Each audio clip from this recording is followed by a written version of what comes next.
Shreyansh, continuing with your anthropology, seeing that you have special interest in it, tell me, what are the changes in cranial space from the starting of human species till now?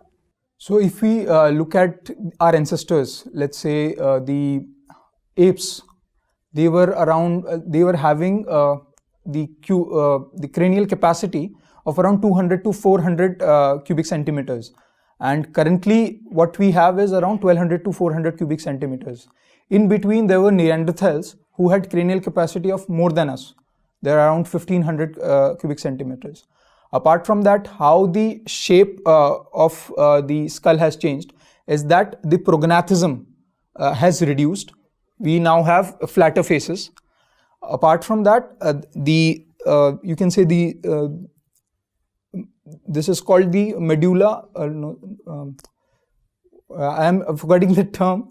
That has gone downward and backward. So earlier, what used to happen is an animal or an ape would have this. If this is the head, then this spinal cord will be like this. Vertebra will be like this, and now we have erect posture. So that has changed. So that has continuously helped us to be bipedal in nature and to be able to see farther things and help us in hunting. And these changes have helped us grow as a species. Okay. Which do you consider is the more important event of evolution? Cultural revolution, agricultural revolution, or cognitive revolution? You have read *Sapiens*. Yes, I have. I would say the major gulf which was created between animals and humans was the domestication of fire, because it helped us grow our brains, and at the same time it led to enormous power in the hands of humans. But I asked you to choose between agricultural revolution, cultural revolution, or cognitive revolution. Yes, so I'm saying that the cognitive revolution which happened after this will be the best one, I would say. Okay.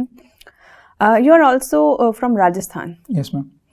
I find that Rajasthan's culture is full of gender discrimination. There is feticide, there is infanticide, there was a social evil of sati. Till now there is violence against women, dowry, and many things. And still people say that Rajasthan has a rich culture. Convince me that Rajasthan has a rich culture. I don't feel so. Ma'am, all these things that you are saying, that women of the Rajasthan are marginalized, they have not been given equal rights in the society. I would agree with that. That has been there in the past, and slowly we are changing. We have taken many steps. You can see the child sex ratio has improved. The PCPNDT Act has been enforced with greater extent. And at the same time, I would say the culture of Rajasthan has, this thing has a bearing on the culture of Rajasthan, but if we look at the culture of Rajasthan independently, it is a very rich culture. If you can look at the example of conservation of forest from the Bishnoi community, it was Amrita Devi Bishnoi ji who led the conservation of the khejri trees at that time. Apart from that, there have been many poets like Mirabai from Rajasthan who opposed Sati Pratha and continued to be a cultural heritage for us. Good. Now let's take a situation. You are getting married, and now that you are a big officer, so your father-in-law decides to give you big gifts. He wants to gift you one bungalow, one car, and many things. And he insists that this is not some kind of a dowry, but rather a gift to his daughter or his son-in-law. So, what would be your stand? Ma'am, I would first try to understand what is the reason why he is giving me so many gifts. I will talk to my parents as well and talk to my wife, so to get to understand what is the motivation or intention behind those gifts. If it has anything which can hamper my professional work, then I would refuse that particular. You are a Jain. Yes, ma'am. So there is I have seen that many Jain sadhus who are very young, Bal sadhus, there is a practice of Bal sadhu. What do you think of that practice? Ma'am, if a person attains vairagya, detachment from the world, it can be at any age.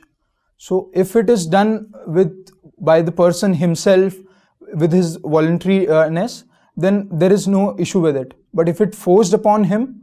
So do you think that a child so young, 5 years, 6 years, 9 years, is capable enough to understand whether he or she has vairagya or not? Ma'am, the development of mind takes place at an early stage. So it is different for everyone, I would say. Okay. So in order to like categorize that an 8-year-old child. Tell me names of 3 Tirthankaras. Rishabdeva, the first Tirthankara. Parshvanatha, 23rd Tirthankara. 11th Tirthankara, Shreyansh Kumar ji. So.